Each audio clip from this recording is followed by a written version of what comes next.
Oh, it's kind of more clear than I thought. It looks like it's live. The lighting's a little bit funny.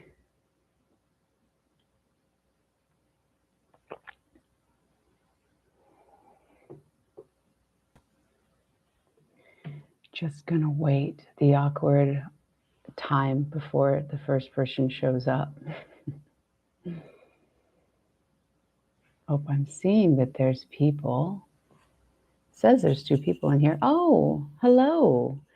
Is it Char? Shar, I'm guessing, yeah. All right, Blake. Thank you for coming. Hello. Well, good morning from me. I don't know what y'all's Shar. Okay, good. Yeah, when I said Char, I was like, wait, that doesn't sound right. But it's kind of funny because, my background is woodworking, and so I do a lot of charcuterie boards. So when I see CHAR, that's what my brain automatically. Hello, good morning. Sometimes, like, I'll see y'all's name. Oh, Charlotte. Okay, cute. Does anyone ever call you Charlie? I guess it depends on what part of the world you're in. Good morning. Oh my gosh, Ali, good afternoon, evening. I forget the time difference in the UK. It's like 7 hours. It's 10 a.m. here. Oh, cool. Um, oh, Magda, hello. Oh my gosh, I was just in Norway. Cheesecake. What part of Norway? Not that I am like completely all knowing of all the places in Norway. I'm trying to think of where we even were. Oh, it's so beautiful. The fjords are. Hello, Rosary. Feel free to start asking questions. I realized when I got on here, I was like, wow, it's been a while. And I got to remember to like read and talk. So I'm going to do my best. Hello, AS.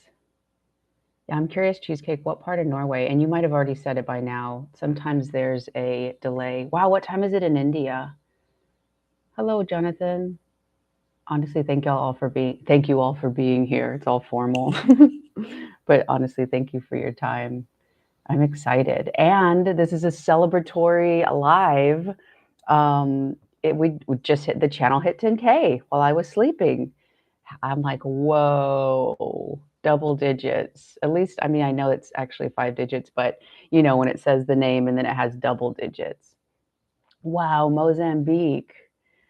I will say that I actually could not. I'm going to have to go look up where Mozambique is, like in the world. And I actually used to have a globe on my desk, but now it's across the room, so I could have looked it up. Oh, thank you. I know it's kind of the past 3 weeks has been a very interesting. Which that's one thing I wanted to talk actually. I wish the lighting was a little bit better, but I guess y'all can see me. Um, the one thing that I did want to share is like obviously with the channel and like wanting more people to subscribe or be a part, but still like not knowing exactly what it is and like where am I trying to go? What do I really want to do?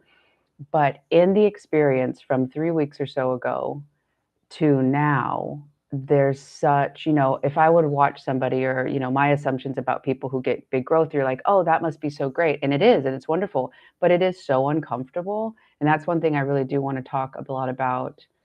Well, I did know Mozambique was in Africa. So I guess I should say I couldn't place a pin in it, but that does make me feel better because I wasn't for sure.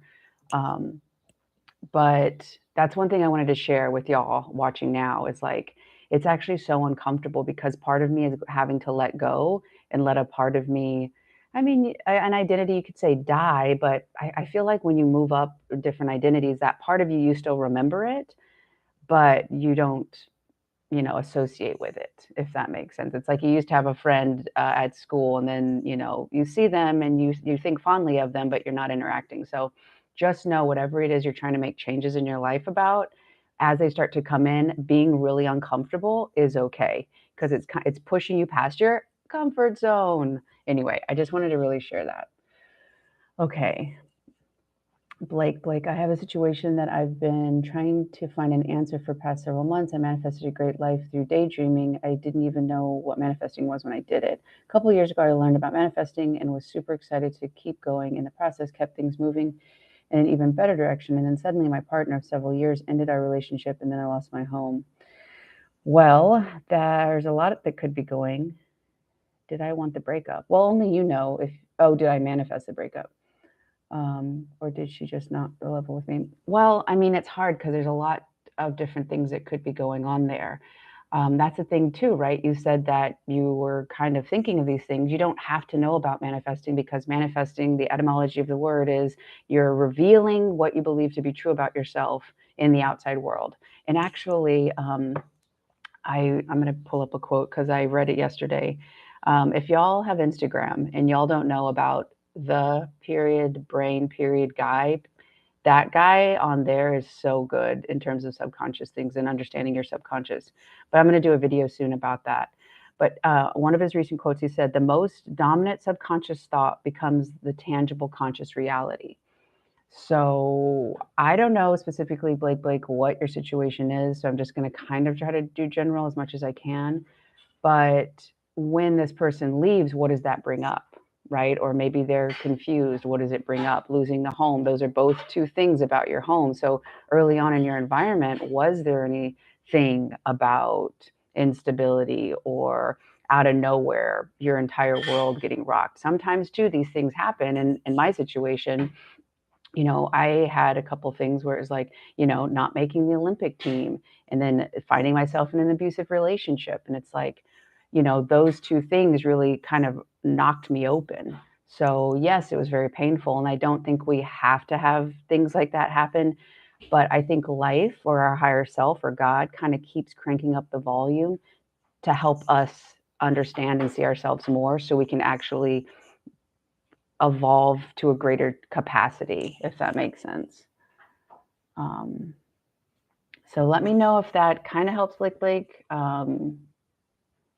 Okay, I'm going to go to Shar. How do you know that you've been successful in getting rid of limiting belief?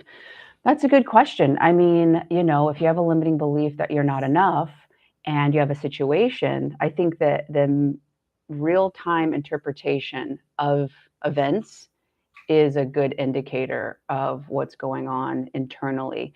And like, if you have space or courage, or like if you're really starting to believe that I am enough, I do deserve more. So if somebody kind of comes to you with crumbs, how you respond to those current day moments, I think, is a good indication. Now, the other thing too is you might slip up. You might be like, oh, okay, I was feeling it. For me in self-abandonment, I can go along and I'm like, oh, that's not about me. Or, you know what, I'm going to go do my stuff. And then some days I'm like, oh God, why? So it's okay to, they always say like growth is not like a linear line. It's like, oh, you're kind of going in this direction. But I would say how you relate to the early on event of where maybe that limiting belief was formed. And then two, how are you interpreting current day situations? Okay. See, this is where I go. I start getting off on my tangents and then I go back. I'm like, oh, what's going on? Oh my gosh, Poland. I have a friend in Poland. Well, I have Alex knows somebody from Poland and she's my friend. And yeah, so she doesn't actually live in Poland now. Okay. Do you have to visualize in order to manifest, or can affirming work? So visualization and affirming are tools. They won't actually change, in my opinion, they won't change a belief. Visualizing is kind of practicing or cultivating the relationship with that future you. Again, because the body doesn't know the difference between a really vivid imagination and actual events. And you can pull in all the research from people who imagined practicing the piano versus them actually playing it physically. And there's neurological pathways that changed in their brain. So it can help you start to create the space, the container, but it won't actually create the new belief in itself. And affirming can also do that as well. You're kind of practicing being this person, but that won't do it. You've got to let go of the attachment or the identity of the old person, the old, vibration, the old energy of how you're expressing, to step into that new little cozy new you, if that makes sense. So and you might go back and forth. Maybe sometimes visualizing is going to be better, maybe affirming at other times.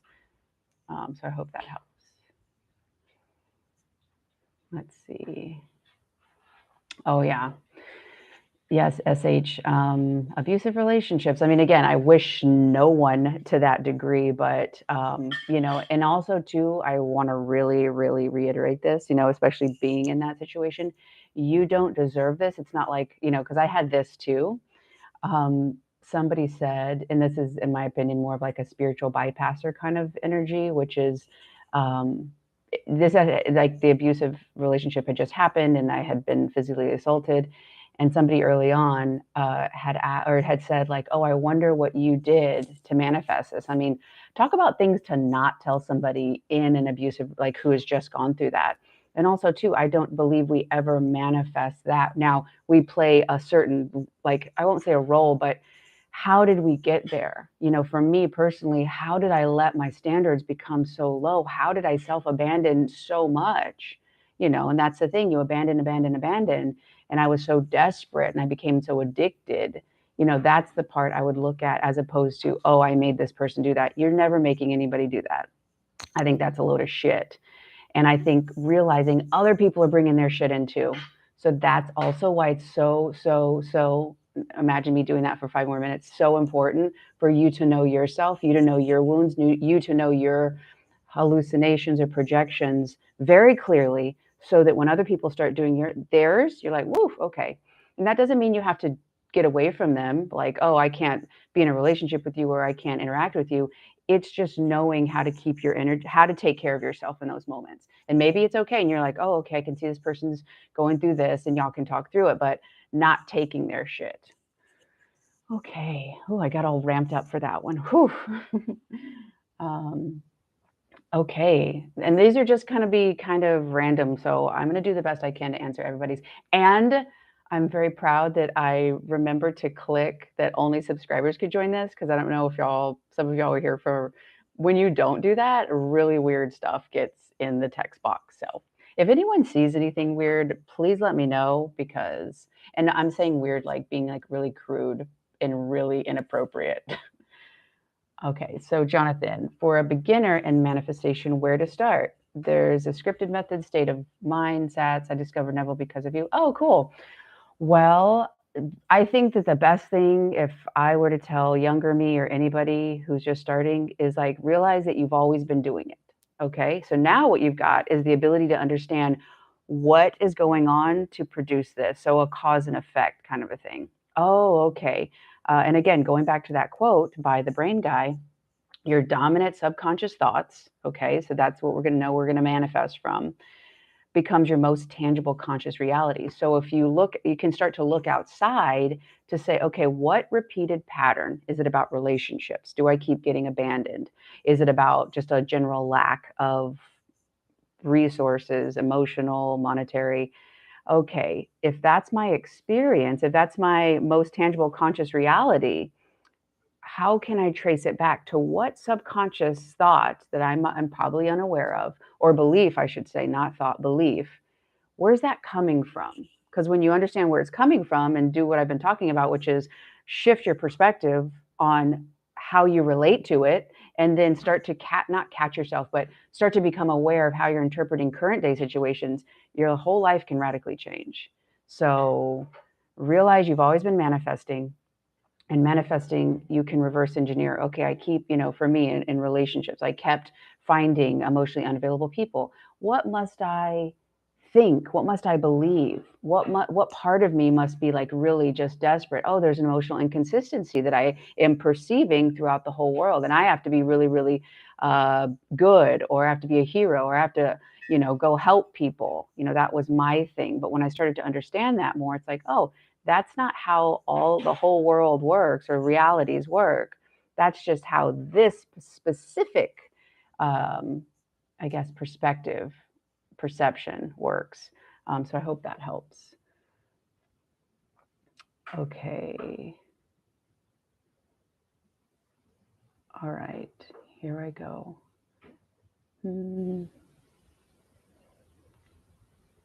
Oh, Jimbo. Your handle or your screen name, I don't know if that's your real name, but is very fond. Like it's very near and dear to me because one of my best friends, her dad was Jim, but we always called him Jimbo. So when I see you and he's passed away, and when I see that come up, I'm like, oh, part of me is like has a moment because I'm like, oh, Jimbo. So anyway, thank you though for the love. Um, Oh, okay. So our heart evolved. My mom encouraged me to abandon myself. I think it started at home for me.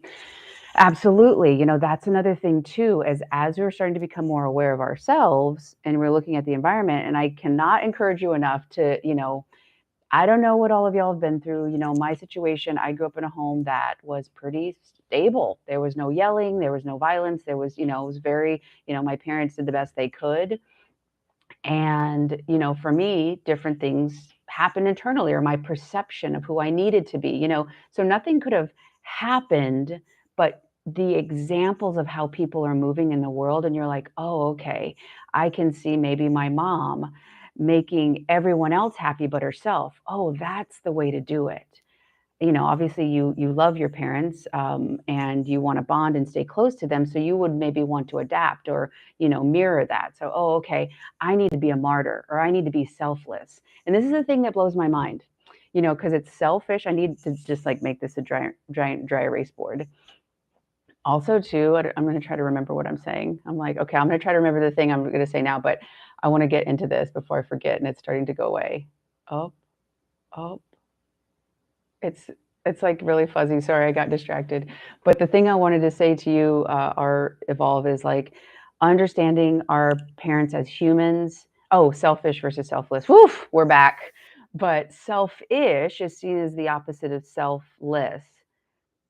And there's such a negative connotation with selfishness. And I'm not saying that that's not true, but the opposite of selfish is not selfless, right? It's being self-full. Because when you're full in yourself, you can actually give without need. You can give from a pure place. You can give to give. And it comes with no strings attached. And it comes from non-transactional. I think selfless and selfish are both in the same thing. I am it's in more of like a manipulative role, in my opinion. Now, it could be unconscious. I absolutely was selfless so that I could get somebody to love me because that's how I thought that that's the only thing that would work. So, just kind of starting to look at it that way. Oh, okay. I was taught that martyrdom, and I don't know if this is relating to anybody, but martyrdom and not, I can't be selfish because I am going to get exiled. I'm not going to get my needs met. So I must not need to be anybody. I'll be empty. I'll be whoever you want me to be. And guess what that is? Self-abandonment, because we don't even have a self. So if you're not a self and you look in the mirror, you're just going to basically be confronted with other people's shit, other people who are boundary crossing, other people who had probably the opposite experience growing up as you did, and whose energies are in polarity. So, yeah, I hope that helps. Also, this is what I wanted to share with y'all. So, I grew up, I'm like, this is the scoop. I grew up watching a lot of infomercials. I don't ask me why. I was so entertained. And it's not like I would sit there for hours, but when they were on, I was like, this is interesting.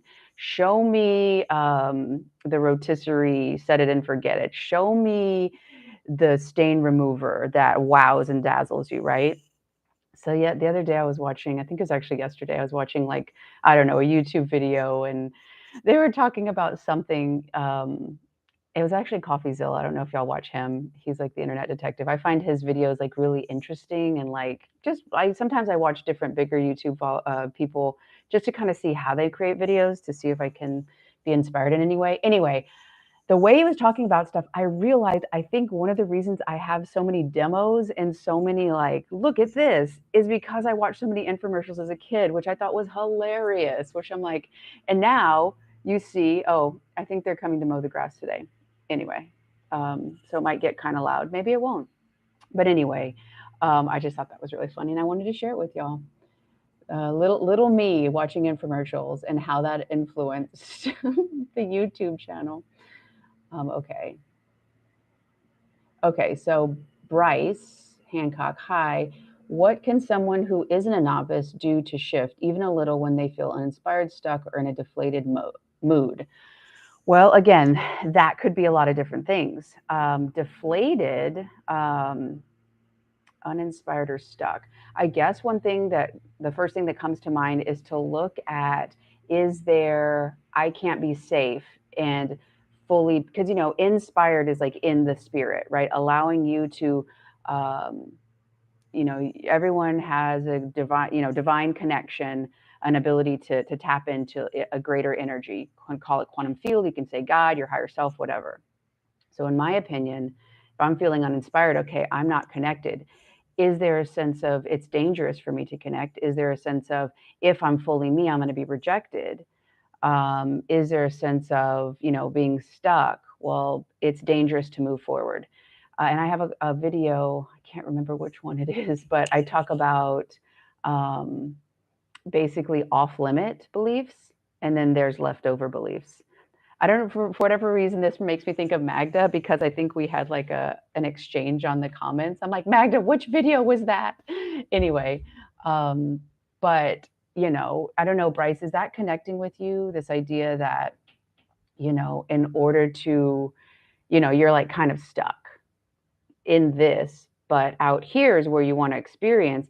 But if when you were growing up and you expressed, you're like, wow, look at this, and it's like, ugh, that's nothing. Or maybe maybe your family feel alienated, or people around you, and you're like, ooh, if I shine my light bright, that makes others not want to be close to me. So I better really put this really deep down, and potentially even repress or suppress my true light, so that I can get connection. But what does that do? That makes you disconnect from yourself.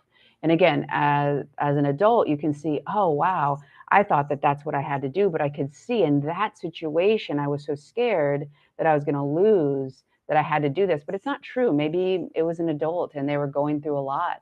Maybe they didn't have the emotional capacity and skills that you needed. So it's not this broad thing. It was that specific situation. So let me know, Bryce, if you're still here, if that helped. Okay. Oh, I'm going to have to tell my friend about the Jimbo. I honestly, almost makes me start crying. Can you imagine if the rest of the live is just me gently weeping? I know y'all would be here for me and probably say lovely things.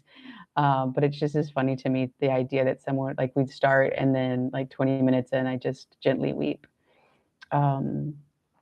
Okay, so I'm going to try to, I think is it Keela? I apologize if that's not how you say it. But Keela, oh, I've lost sometimes I'm like, okay, there it is. What do you think about listening to affirmations to help to change your self-concept? There is another method. Oh, is there another method with this process? Again, it's whatever is going to help you start to believe or start to accept this as your truth. Now, if there's something in the way, again, here's my little bunny. Alex got these little bunny coffee cups. I love them. They're so comfortable. And sometimes we see little bunnies around the neighborhood and it's really cute. But anyway, I digress. So if you have this, right, I feel like this should be the ideal. We're going to do the water. No offense, water, but so say this is your limiting beliefs or the self-concept that you're not enough or that everyone's going to abandon you or whatever. So there's no space for you to accept the loving, secure relationship and all the abundance of emotions that you want because it's taking up space. So even if you listen to affirmations 24 hours a day, 7 days a week for the rest of your life, if you don't let go of this, you can't receive it, right? It's like, well, it's just kind of sitting on it at best if I were to do that. I also think about a rose bush. And if you were going to plant, say there's an old plant that's, kind of diseased or, it's just not ideal. And you want to replace it with the rose bush, you don't put the rose bush on top. You've got to unearth and dig into the roots. You can't just cut it off or it's going to keep growing, right? You got to dig in there, go to the dark places And dark doesn't mean like scary or terrible. It just means that there's an absence of light, and light is awareness. So the more and more you start to become aware of what you've gone through, how it created certain perspectives and behaviors and identities of how you're supposed to be, the more you can uproot it and then put down, and then you have space for the cute bunny cup, and then you can, and there is a transition, right? If I had something and you start to let go of it, and affirmations can absolutely help, especially earlier on. You're like, whoof, for me in like secure relationships, it's like, whoo, I feel like I have to be a hero, I feel like I have to be a helper. Oh, it's about to get loud. We're just gonna embrace it. Y'all might not even be able to hear it, but anyway. So yeah, I hope that helps in terms of that. So that what method? Well, what is it that you need to let go of the old and step into the new? Maybe it's literally putting on a set of clothes and going to a place and sitting there as that person and really like, owning that. In my athletic career, I had to step into the ring over and over and over as like an 18-meter thrower long before I ever threw it. But I had to convince myself it was possible before my body like responded. I had to convince my body that that's where we were before my body actually did it. And even like with YouTube, like I've been for a while now, like one of the first things I do, like as I'm still asleep, or what I was doing like every day, was just like kind of scanning. It's like, what am I holding on to right now? What idea of myself am I holding on to that I can let go of? And the more I did that, the more embracing new concepts, like, oh, it's safe for me to grow. It's safe for me to be seen. Because that's a lot of stuff that I was working through, is that if I say these things, it's bad, or I'm not supposed to, or I'm going to get in trouble, you know. Okay. Let's see here. And the other thing too, I was going to share is that I think it's really interesting, and I don't know, is it nature, nurture? I don't know. But, I've been getting a lot of feedback on how I explain things. And it's very interesting because, I was homeschooled until I was 16. So I didn't go to school. I mean, I did schooling, but I didn't go to a school. So I was really allowed to problem solve or, come up with my way of doing things. So I like, between infomercials and being homeschooled, it's just very interesting to see that now as an adult, and like having so many years of going through the world, and then now hearing feedback. Oh, they're going for another loop. It's going to get loud. Okay, so Bryce, yeah, just using the word spirit helped. I feel like not being connected to myself. Yeah, and so the thing too is, what would make me feel like it's not safe to be connected to myself? And again, it could be about, okay, let me go people please. Again, this is all according to, like, this is my thing, I'm not saying it's yours, but I would lose touch with myself because I'd be like, okay, I'm only safe if that person's happy. Okay, I got to go and make them happy. Okay, they're happy. Okay, oh nope, they're over here. So I'd constantly leave myself that way. So potentially one deeper thing you could do, or thing to help kind of unravel this, is what would make me feel like it's not safe or not okay to stay connected or be connected to myself? Hello, Angela. Let's see.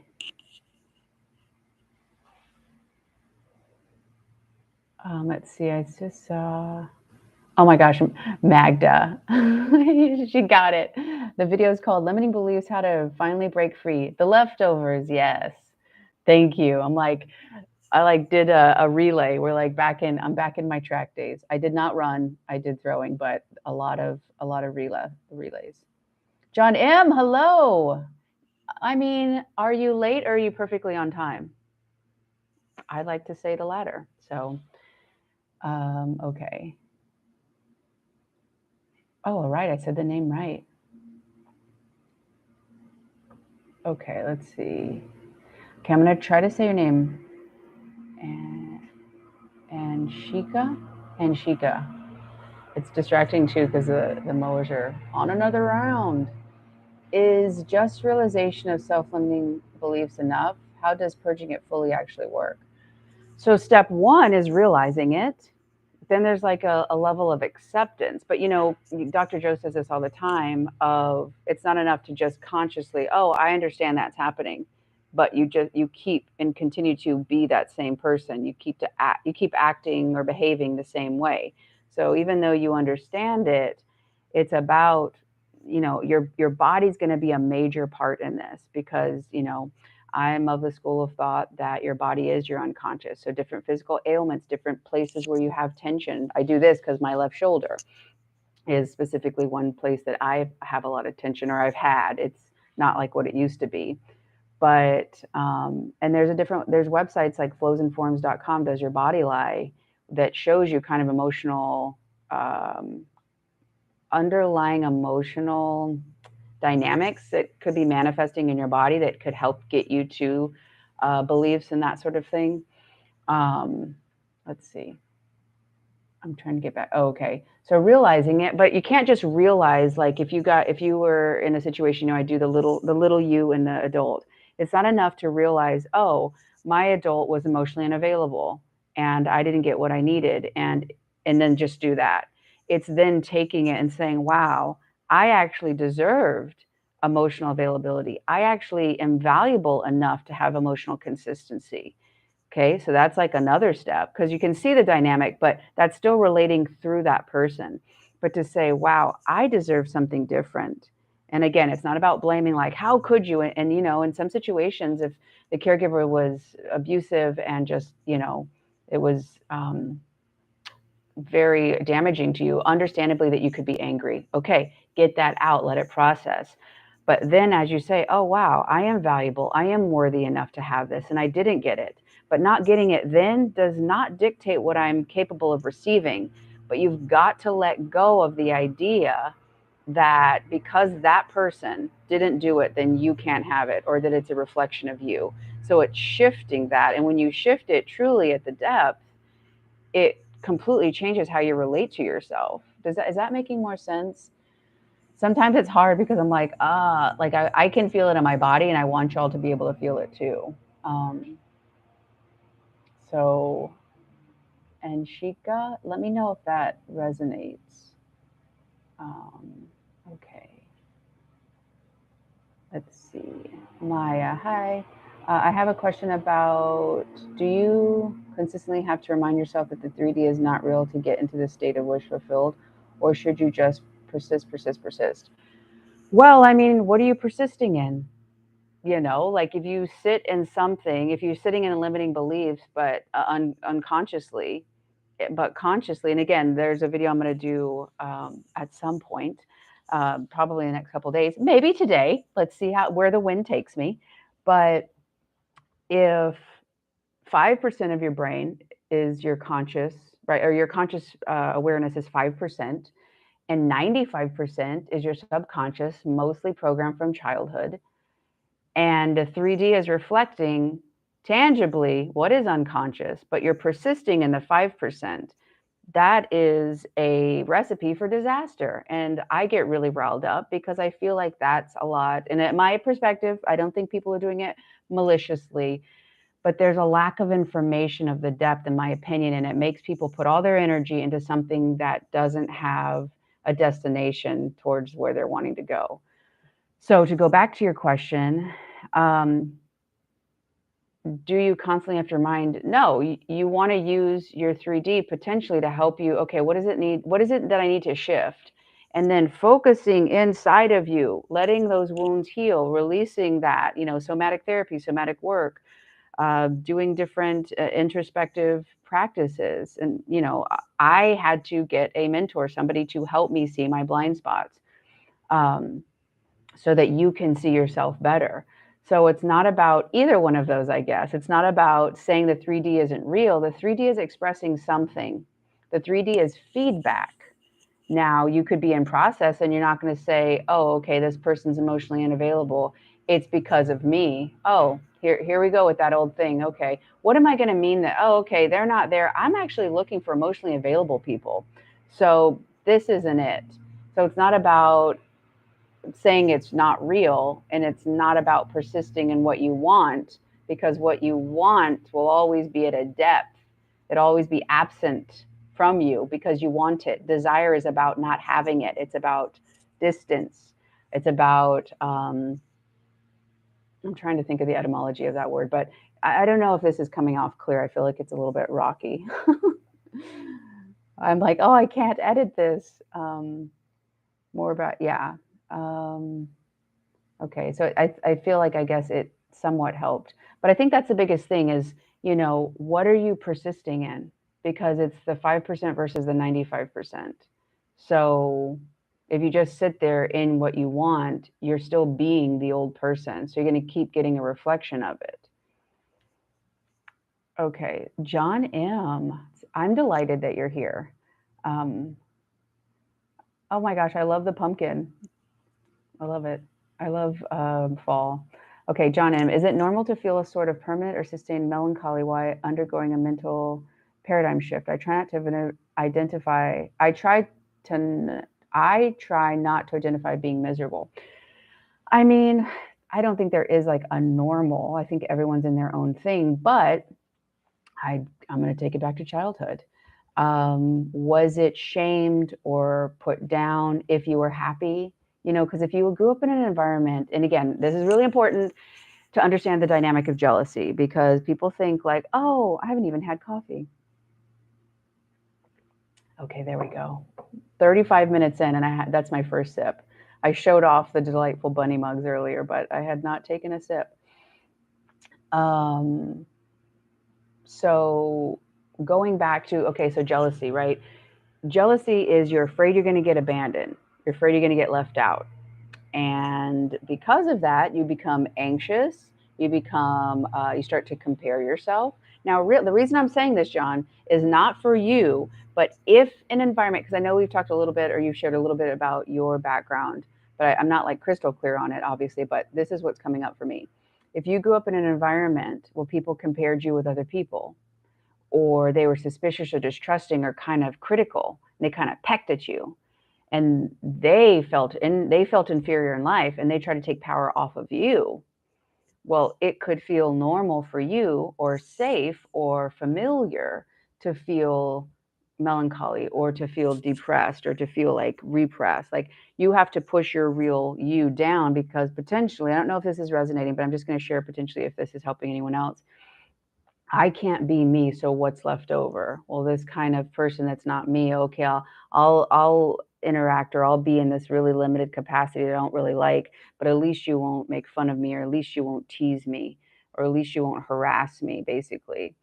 So in that case, yeah, like that's melancholy is actually better than being completely like in pain or you know what I mean? I don't know if that's making sense, but no, if anything, and yes, there are some tumultuous times when you're looking at some difficult parts that didn't have light and you're bringing conscious awareness to them and you're like, wow, that hurts. That was hard. Um, okay, there we go. I wasn't allowed to laugh or display happiness. So right now, the safe part is, and again, I'm going to go back to Magda's. If you haven't watched the video, where is it?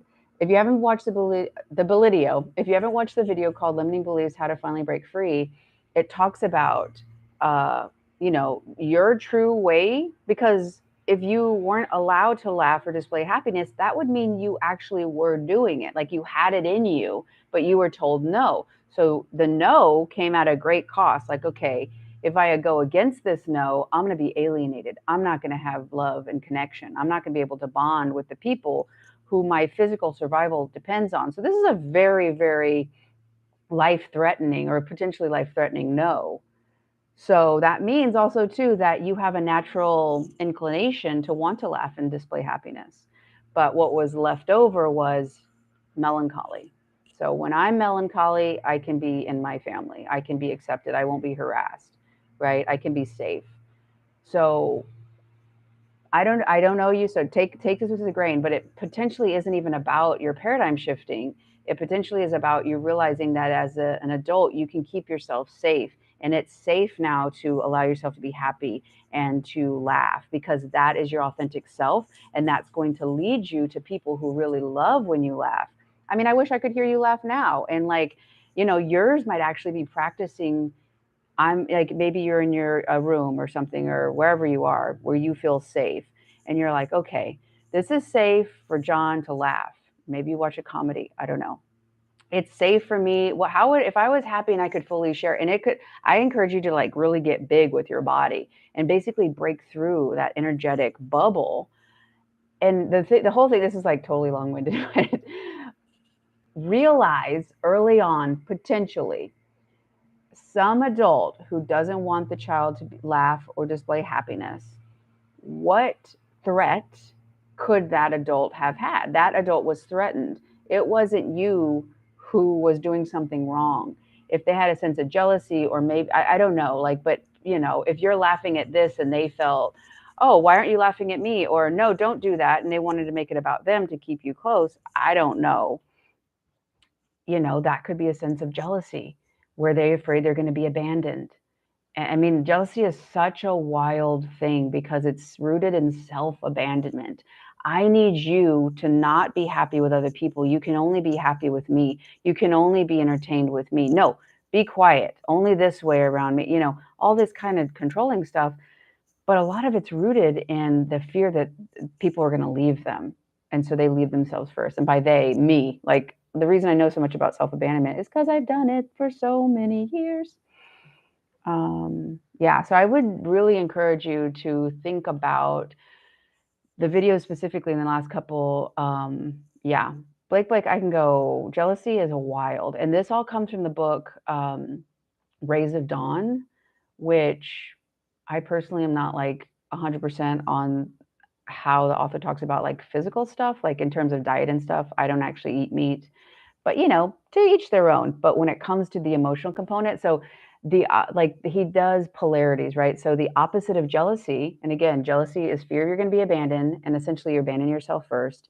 You know, think about, for me personally, early on in my relationships, you know, especially in my 20s, it's just like, you know, they haven't called me. Oh no, maybe they're with somebody else. Oh no, maybe they're this.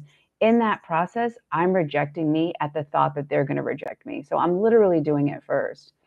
Um, but yeah, I could really go. But anyway, in the book Rays of Dawn, it's jealousy, and the polarity of that is duty. So they also have greed, and the polarity of that is kindness. And jealousy is actually rooted in greed, but I won't go there. What other ones? But if y'all can start to see it, it's really fascinating because it kind of starts giving you a big picture of these different energies. And that book has completely changed my life, understanding jealousy on that level and understanding duty, which I'm still trying to wrap my head around the way the author describes it. But for me personally, it's how can I take this energy that was going to leak from me and reinvest it in me? How can I feel more good about myself right now? How can I feel like, yeah, me, I'm good, not better than other people, but like love me more in this, take care of me more in this moment, as opposed to, oh no, my sense of safety, my sense of happiness completely relies on what this other person thinks of me. And I call that eel, emotional echolocating, which is just like dolphins, right? They send out the sound.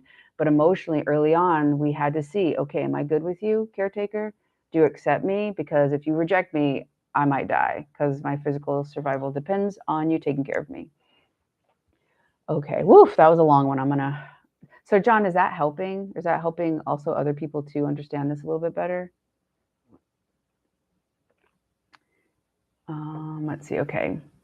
Maya, can you affirm these subconscious beliefs away, or do you need a deep understanding of what it is? Well, again, if you have an old plant, oh, yay, John.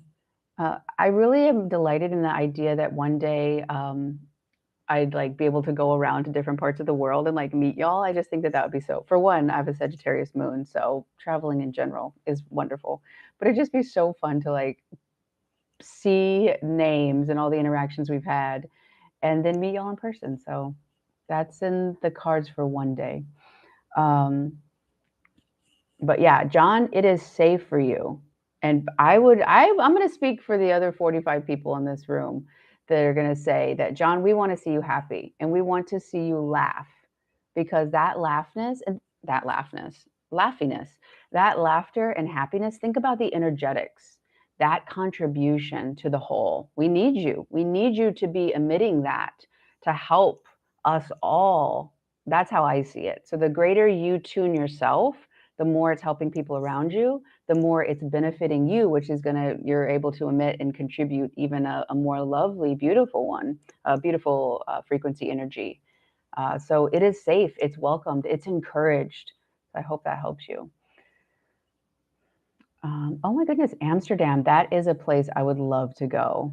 I actually had some friends who they got engaged there, but just seeing their pictures. I mean, I love snacks also too. And is it just my assumption, or does Amsterdam have a lot of street snacks? Because I feel like I don't know what country it is, but I feel like something about street potatoes and like waffles or crepes. Either way, I'm going to say yes. Um, Actually, in Norway on the ferries, I don't know how to pronounce it, but it was like this beautiful pancake that was flipped in half, and some sort of sugary butter was put on it, and cream maybe. Like, I don't know, growing up in Texas on the ferries, for one, I don't even think they have food, and two, I don't think you'd necessarily want to buy. It'd be like more vending machines. So the fact that not only did the ferry rides over there have like an actual food situation, because I love snacks, but that was one of the greatest like pastry experiences. Okay, you do know what I'm talking about. Oh, okay, I see your. I don't know. I have never even seen that word, but it's delighting me. I'm not even going to attempt. If my partner was here, she's much better at like, she's very bold and good at like pronunciations of different words, but I get like really intimidated. I'm like, I'm not going to go there. Oh, the name of the book is Rays of Dawn. And I would highly now there when you look up Rays of Dawn, at least in the past, some of them would be like $100, like really expensive. But you can get a copy of it for like I would say a normal price, like $20 or something like that. So don't feel like it's one of those books where you're like, oh, okay, well, I guess I'll get a small loan. But okay, there's another question I was answering. Okay, so can you affirm these subconscious beliefs away? Or do you need to, well, again, think about the different plants. If you have the old belief that's subconscious, and again, it's buried. If it's subconscious, it's buried. So there's no light there. And then you're just going to accept a new one. That's not how it works. You're going to have to emotionally and psychologically excavate this. And that is where I would encourage you to have somebody, a mentor or somebody who is knowledgeable, especially too if it's a pretty traumatic experience in childhood. And even if it's not, like it's immensely helped me. And I work with somebody who does somatic work as well, which we got chiropractic, acupuncture, because I'm a big believer in more of Eastern medicine, like meridian points. And when those get blocked, our level of awareness also gets blocked. So when those are released, like it's like a little bubble popping up, and you're like, wait a second, I never realized this, and that. Wow, that totally changes my perspective. So yeah. And in the meantime, if you can't, you don't have access to that right now, there's a lot of information online. There's a lot of work, especially on Instagram, people who do somatic work, helping to give more of an explanation on how you can better understand yourself and what you need. So, no, I don't believe affirmations will change at the subconscious level. They can help you create and start to feel into that new one, but part of it is going to be shifting the way you see yourself in that event that happened, because Gabor Mate talks about the trauma is not the thing that happened, which is great. The trauma is about what happened inside of you as a result. And trauma could be in silence. Trauma could be the need you didn't get met. Trauma could be, no, no, no, we're a good girl. Nope, we don't say anything. And we're a good boy. You just suck it up. And you didn't have that nurturing. And actually, I was listening to just a clip last night of Gabor Mate. And again, he's doing a big press thing. I think he just released a new book, but so many new interviews. And I think of him as like my spiritual grandpa, but I think even age wise, it's just like his nature. He's just like so sweet and calm and lovely. But he was talking about, I think that it was some study where they did, I don't know, they looked at, it was like hundreds, if not thousands of kids with their parents, and the kids who, the way the parents treated them. And then there were some parents who like really over the top loved and connected. And what they found is 35 years later, the kids who got all the love, all the love, all the love, were the ones who had the greatest expression. Now, that is not to say that anyone who didn't get that is doomed, because you can heal it. Two things, because I'm like, I just said that, and I'm like, that doesn't sound good. But the whole point of it is you can't love a child too much. That's impossible. Like, oh, I don't want to spoil them. That's not going to happen, right? So when you feel safe, seen, and secure to explore the world as you really are, that gives you such a foundation. Now, if you didn't have that, it's okay, because it's what happened inside of you. It's not what happened outside of you. So we can't go back in time, right? I mean, we could go off on another hour-long thing, but for just, conversation's sake. So, okay, but we can change the way we relate to that thing that happened to us. What did that event, what did we think it meant about us? What did we perceive with our little brain that it meant? That we deserve, or we don't deserve, or for how valuable or not valuable we are. So until you like let go of that, which can be, it can be in a matter of a moment. It could take more layers, but until you do, you won't have space. And also too, if it doesn't feel safe, and we could go back to what John was saying earlier, like you won't be able to manifest happy and laughter if it doesn't feel safe to do it. You'll have opportunities, but you'll be like, hell no, I'm not going over there. That's dangerous. So as you become aware, oh, I'm a little bit scared to do that. You know what? I'm safe. I'm an adult. I have the ability to take care of me. And going even back where I started this, which is when you start tapping in and shifting your perspectives and changing your beliefs, and you start manifesting different dynamics, you start perceiving of different opportunities, it's, I mean, I'd say 95% going to feel really uncomfortable. Now, uncomfortable doesn't mean painful. It's just like, whoa, this is really new. It's happening. Oh my gosh, I'm kind of nervous. I don't know how to react. It feels uncomfortable. That's good. But a lot of people don't talk about that. They make it sound like you're skipping through. There's like a GIF. I don't know if y'all seen it. It's like an old guy and he's got like a lollipop and he's like skipping through a field. That's how they make it sound. And yes, there are really wonderful, beautiful things. For me, my first interaction with like manifesting before I knew what it was after I read the book Psycho-Cybernetics by Maxwell Maltz. Essentially, I changed my identity when it came to athletics, and I was able to make a world championship team.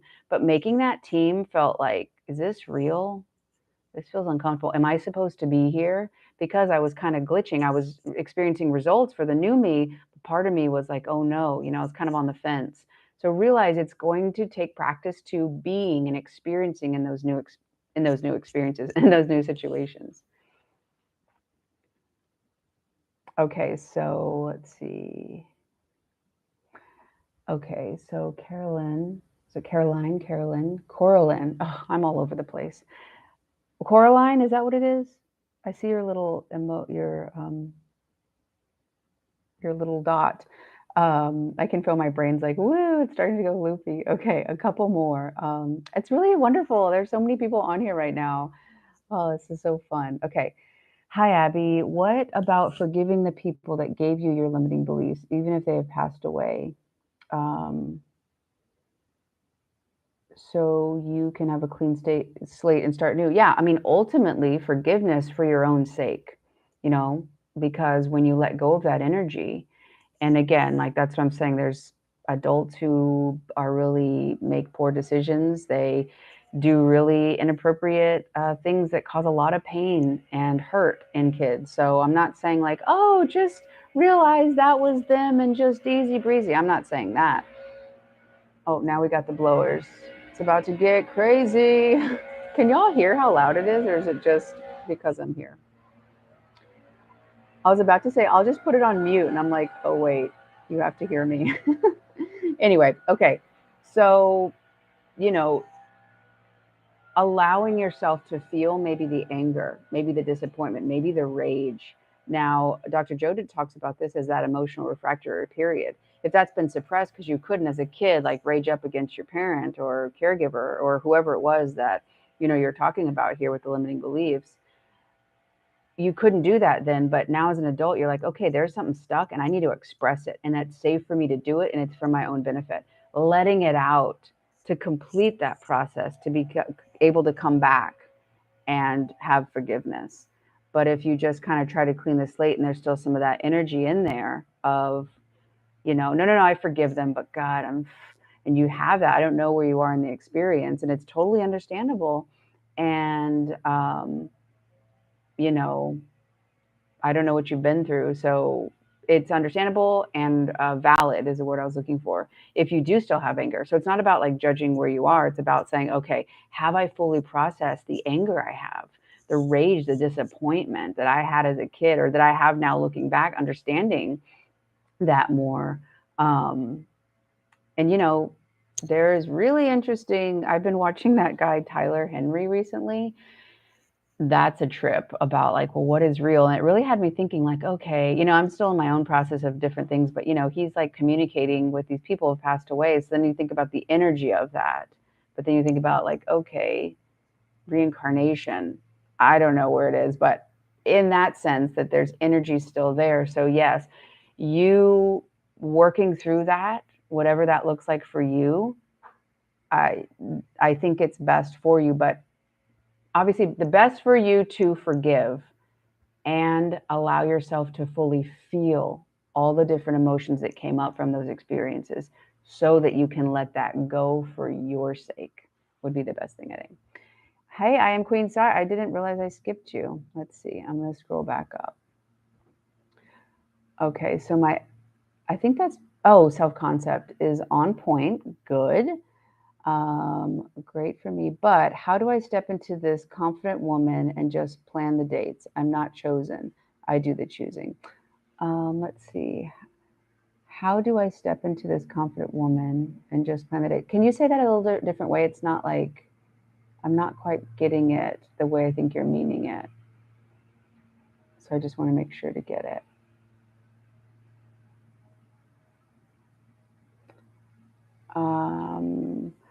Any tips on transforming the belief, what and who I want is not here? What and who I want is not here. Well, I mean, it could be more so the deeper belief of I can't have what I want. So what I want is not here. Who I want is not here, right? But the deeper thing could be I never get access to what I really need. Does that register for you?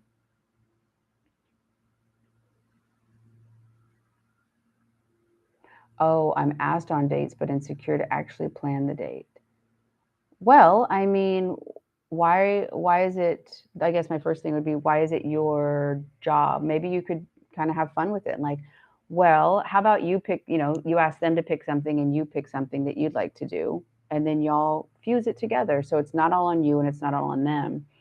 Um, if that makes sense. Does that make sense? um, let's see, we'll go a couple more questions before my brain is just like, wee. Um, okay, let's see. Melton. Apologize if that's not how you say it. Sometimes this thing is delayed, so if y'all are saying something else, I'm not getting it yet. Okay, regarding self-concept, my SP always sees me as well as my family as someone who is always in lack of money all the time. I'm trying to manifest a lottery jackpot when, oh, I'm from London. Hello, London. Well, when it comes to money, something that's like, I guess, resonated with me currently the most is about connecting it to early on emotional needs getting met. So if you didn't quite get the emotional connection you needed, maybe if you had lots of siblings, maybe if your parents were really busy, maybe it was work, maybe it was in their own drama, and you didn't feel like you had power to have access or change it, which you wouldn't have as a child, that could be manifesting or showing right now, or the dynamic of not having the money, or at least perceiving that, oh, it's not enough, I don't feel safe, I don't feel secure. So the one thing I would ask first thing is, okay, does that dynamic come up? Because if you can start realizing, oh, that's not my connection to money, that's my dynamic early on getting projected onto money. So I can take that and deal with it over here. And what is my dynamic with money? I feel like I've got to win this big jackpot or I'm not going to get what I need. But in that, it's kind of up in the air, right? In that, it's kind of like, oh, I don't know when it's going to come. And so especially too, if you had a lot of emotional inconsistencies, taking that off of money, putting it in the dynamics of the relational dynamics, and working on that. And then starting to really say, okay, well, wow, okay, well, what is my access or my relationship with money? Does that make sense? Oh, okay. I just got some new messages. Okay. So yeah, I am queen. Have more fun with it, like, and then also too, I'm feeling insecure. What am I not secure about? That my ideas will be rejected? Well, if this person doesn't like that, great. I didn't waste my time. Now I create space for people who are going to love this because I don't want to have to fake or pretend and be someone I'm not. Because for one, that's self abandonment. So I'm going to attract somebody who doesn't even like vibe with me. Waste of life, waste of time. I mean, at least I'm speaking for myself. I don't like that. Um, let's see. Okay. Okay, Kristen, can you talk about the art of allowing? I believe that's the answer to a female's path to empowerment. Interesting answer to females. Well, I mean, I guess I don't really see it as a gender thing. It's an energy thing because obviously the female energy, we all have both energies. Ideally, they're balanced, right? Your masculine and feminine, the way I see it. And this came from I think from a conversation with my partner, her saying it and kind of bring it to my awareness. It's like you want to be able to receive from your higher self, that higher self concept, God, the universe, this awareness, this higher level of seeing and being that you, and then take your masculine energy, even if you're a female or in a female body, however you identify, and then take that energy into the world. The masculine is the action. But if you don't have the right information from the higher level, or if it's the worry and the fear and the lack, and then you take action on that, well, you don't want the masculine to be at the forefront. You want it to be guided by the feminine, the divine feminine, ideally. So yes, the art of allowing has to do with the art of letting go. So what are you allowing in, and what is it aligning with? And really tapping into the art of letting go of who you are, you don't want to be anymore, allows you to take that empowered action through that masculine energy, in my opinion. Oh my gosh, Jerry Mouse. Aloha. Are you from Hawaii? What's going on there? Because my girlfriend grew up in Hawaii, so it's very fun. I mean, obviously Hawaii is wonderful in general, but I'm like, oh, aloha. Oh my gosh, what island do you live? I think it's on, because usually you say, what state do you live in? But it's an island, so on. I mean, I also love that typo, I love in Hawaii. Beautiful. Ah, the Big Island. I haven't been there. I've been to Maui. She grew up on Oahu. But okay. Money is okay. Let's see. I get small ones, but I'm trying to detach. It does. I love it. I mean, now it's a new thing. I live and love on the Big Island. I feel like also too, like all the stuff I've heard about the different Hawaiian, um, just the beautiful culture there that I've learned through knowing her.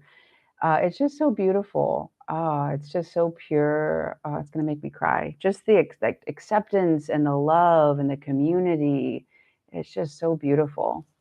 So yeah, here I go again. And also recently, um, I like cry so much easier. Not in a like sad way, but just like when I get start. I guess I'm doing my best to open my heart more now, and it's just like, oh, I'm just like my eyes well up with tears, and I'm like, okay, here we are. And I used to not cry. Like I grew up in an environment where I felt like I was not supposed to. I wasn't told that, but again, that's where it goes back to your perception. Okay. I keep saying, okay, a couple more, but then I'm like, this is so much fun. Okay. Um, so journey, friends do not understand why I like my alone time. Well, oh my gosh, your fall emojis are just excellent job there. I give you a little trophy. Oh, the one thing I totally should have said earlier, but I haven't. Oh, born on Oahu, wonderful. She actually was born in Texas, and then at 4 years old, from 4 to 26 was on Oahu, the North Shore, like rural area, not the North Shore, but on the North Shore. Wayward side. This is like where I'm like, wait, how do you say where you're from? Because the names of the places are like, I like they're just so new to me. They're hard to stick. Um, oh, your dad cried. That's sweet. Um, okay. Oh, okay. This is what I was going to say.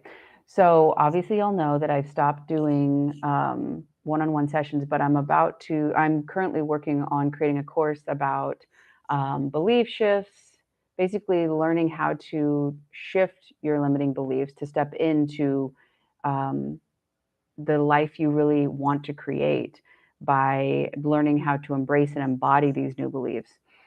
Anyway, part of it is I want to be able to get feedback. So I am still open if that's something. So basically, I'd want some feedback from you. You do some questionnaires and you take the course, and then we do a um, post course taking kind of session so I could get the feedback because I really want to create something that resonates and is clear and is very effective. My Aries is not looking to waste anyone's time. So if that's something you're interested in, and again, because you'd be helping me, you'd get a discounted rate of it would be $22. So you pay $22. You give me this insight. You're helping me create the course. You take the course. You have lifetime access to all of it, and then we do actually a post.